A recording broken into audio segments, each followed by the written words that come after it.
Mela nilqgħu magħna għat-tielet dibattitu lil Francis Zammidimek u lil Marlene Mizzi. Francis irridu ngħidu li huwa kandidat għal din l-elezzjoni fil-waqt li Marlene mhijiex kandidata imma għamlet ix-xogħol tagħha fil-Parlament Ewropew u minn qalbi nixtieq nirringrazzjak tax-xogħol kollu li għamilt. Grazzi ħafna. Francis,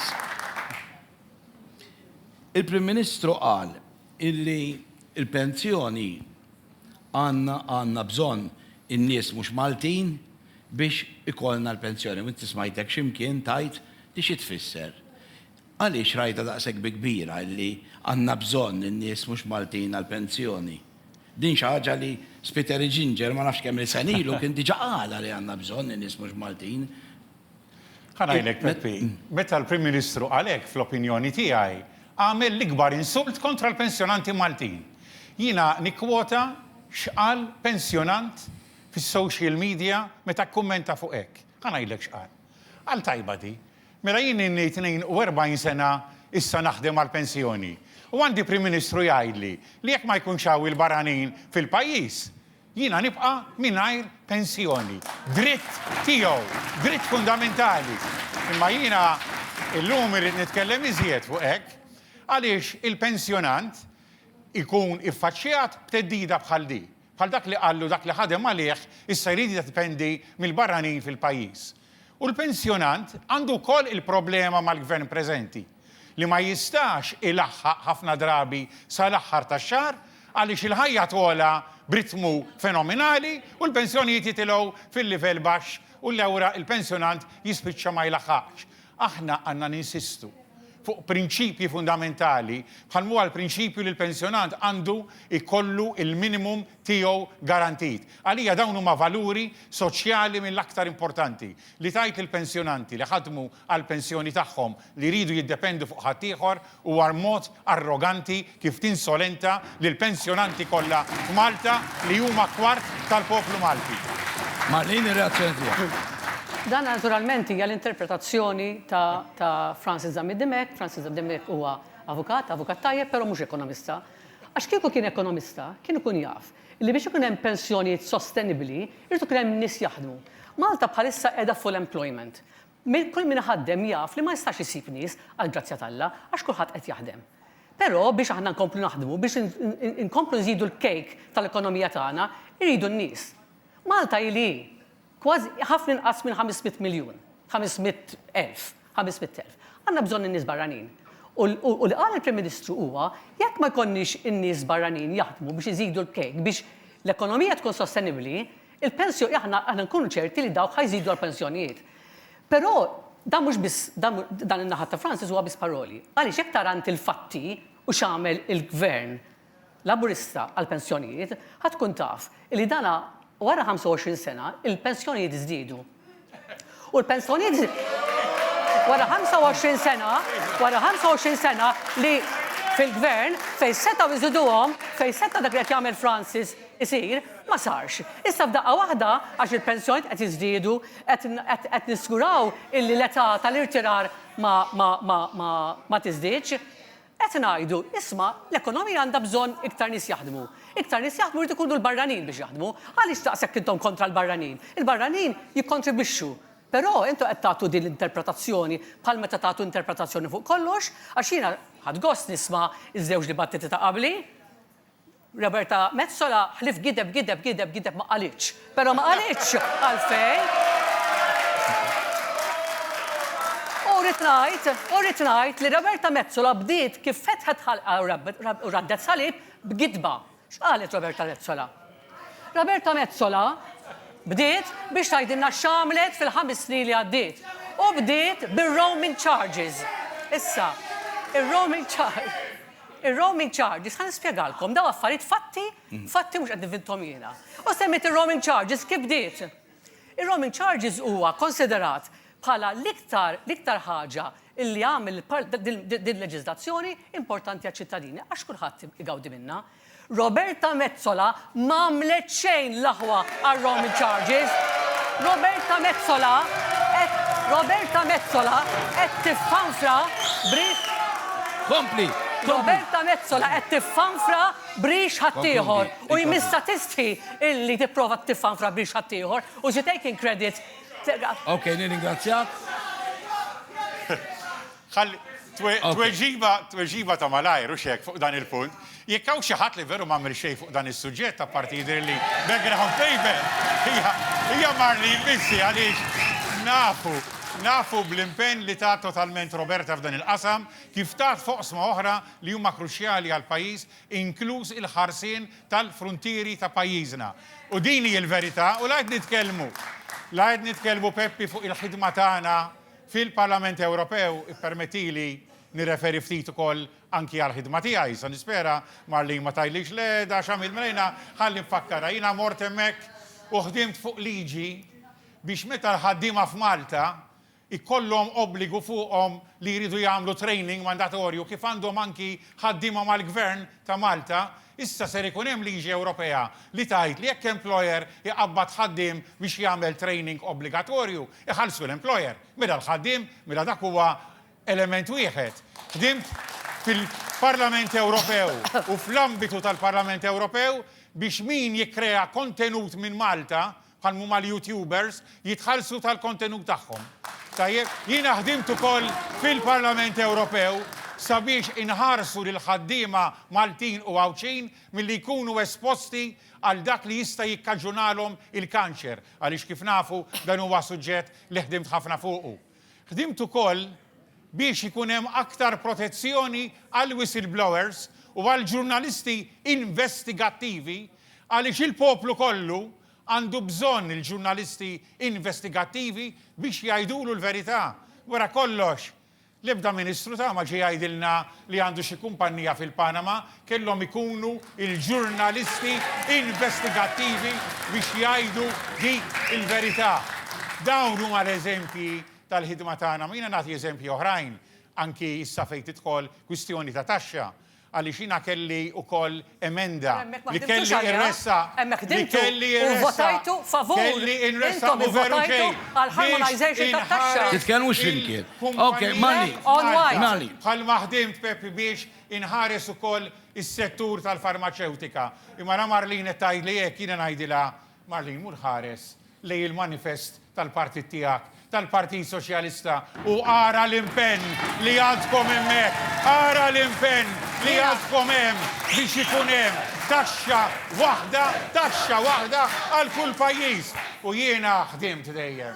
Naħdem illum u nibqa' naħdem dejjem biex dak ikun dritt ta' Malta u ta' ħadd iżjed u tal-ebda Timmermans li jintkom hemm matulu natuk l-appoġġ bla riservi ta' xejn.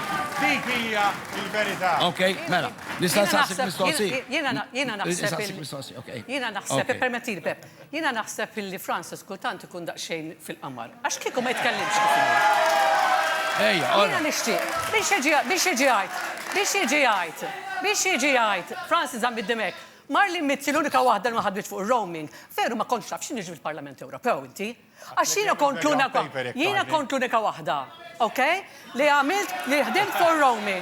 Kont l-unika Maltija negozjatura biex ħadna roaming, biex kollha kemm intom, biex tmorru barra ma tirċevux kont tal-Beati Pawli wara. Kont jiena l-unika Maltija li negozjat, Roberta Mezzo qasbit deret b'nemes. Number 1. Number 2. Konkludi, Marlene.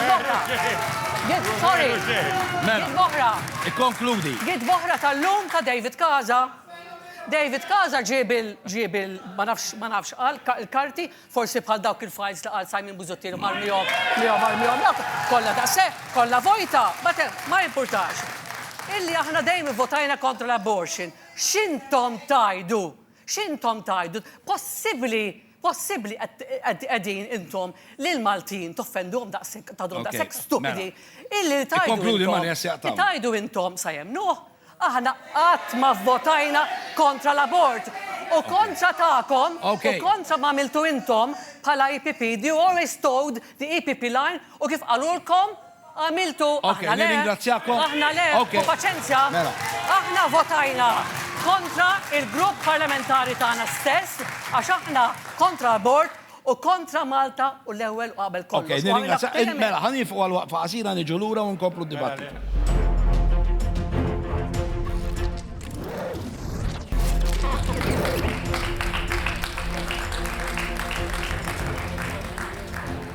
Mela Marlin, qabel ma moqna l-break, rrit nsaqsik. Aħna, l-appartu bessa kien jitkellem ħafna fuq il-fabrika tal-kanċer u għamel affarijiet biex ma jkun. Però, għada kif ħarġa statistika li tajt illi aħna ġejna it-tieni, mux xaħġa sajba, ma fl-emissions illi għaw, ġifiri, f'dak li għet jihdu n-nifs id-nies u t-tfal, mux dimma taraħx problema serja ħafna. Problema serja, ċertament, ma tistax tgħid li mhux problema serja. Il-fatt li hawn ħafna karozzi għandha l-pros u l-cons tagħha. Il-fatt li għandna ħafna karozzi jfisser li ħafna nies jistgħu jaffordjaw jixtru l-karozza tagħhom. Però hemm problema li iktar ma jkun hemm karozzi, iktar sa jkun hemm pollution. Din hija xi ħaġa li l-Gvern Malti huwa ħafna konxju tagħha. Ħafna konxju tagħha u infatti tantu hekk illi Joseph Muscat diġà qed jipproponi li jkun hemm iktar karozzi tal-elettriku.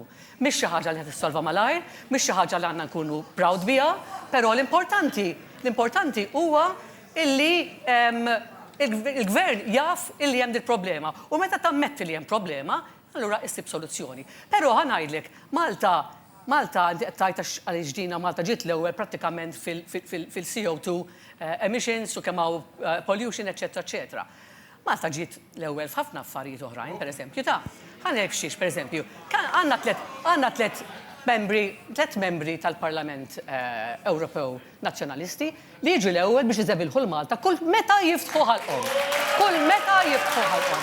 U dawn bl-iskuża illi qegħdin jiġidu l-korruzzjoni, qegħdin jiġidu l-demokrazija, eċetera.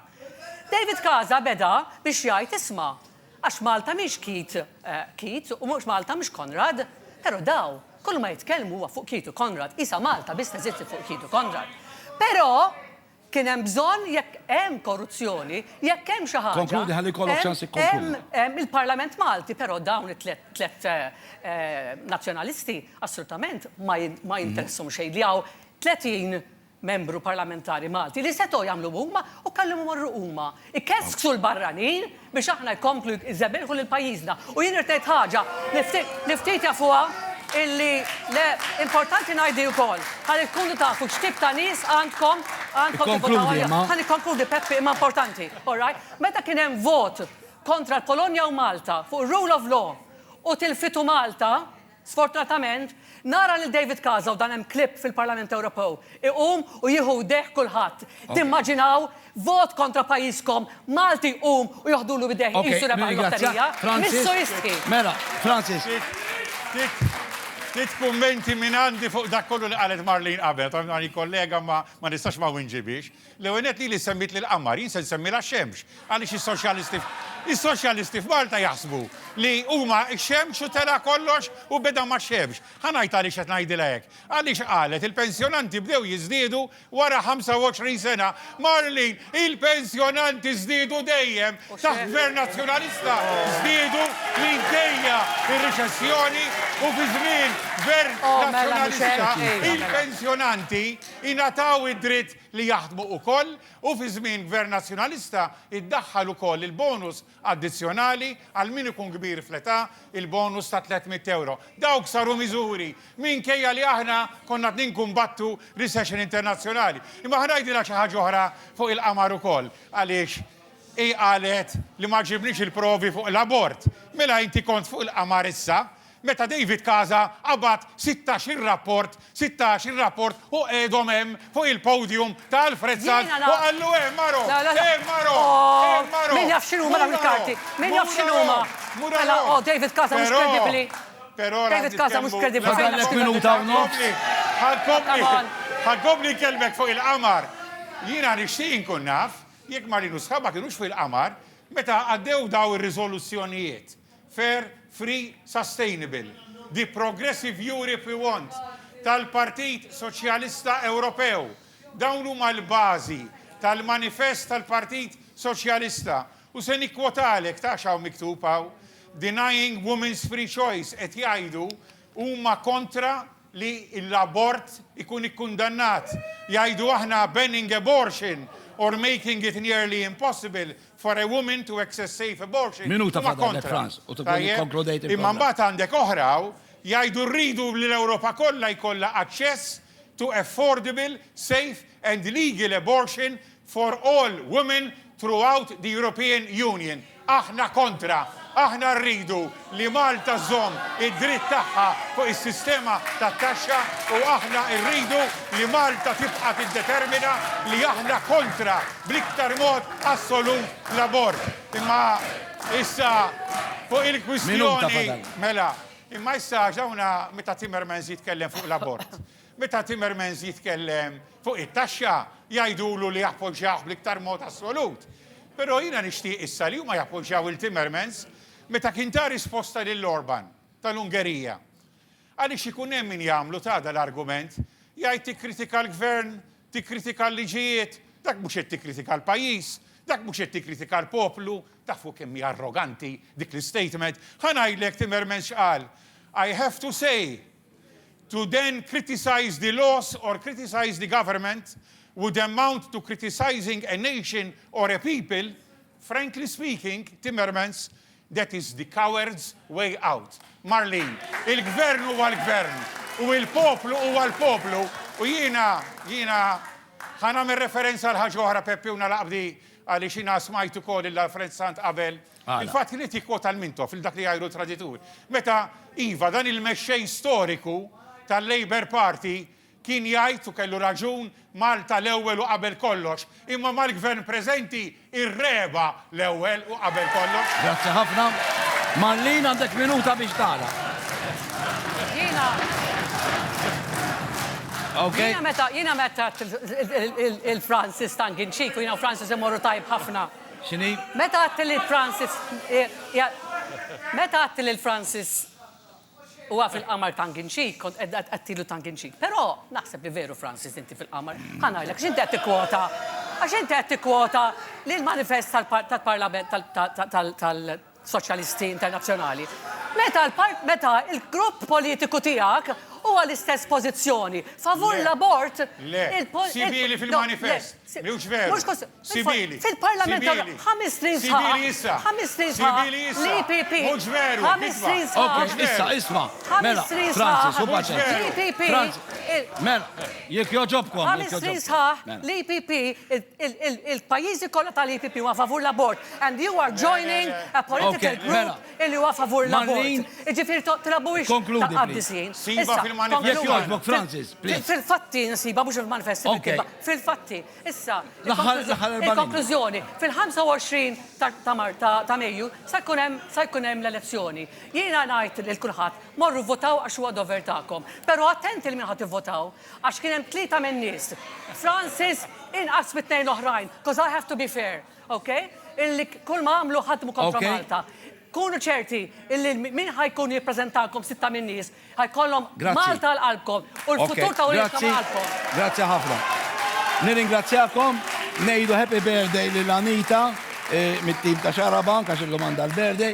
Grazzi lil Marlin u nerġa' nirringrazzjak tax-xogħol li għamiltu nawguralek ħajja mal-familja u lil Francis Zammi Dimek bħala l-kandidat nawguralu wkoll. Il-lejli tajja, grazzi.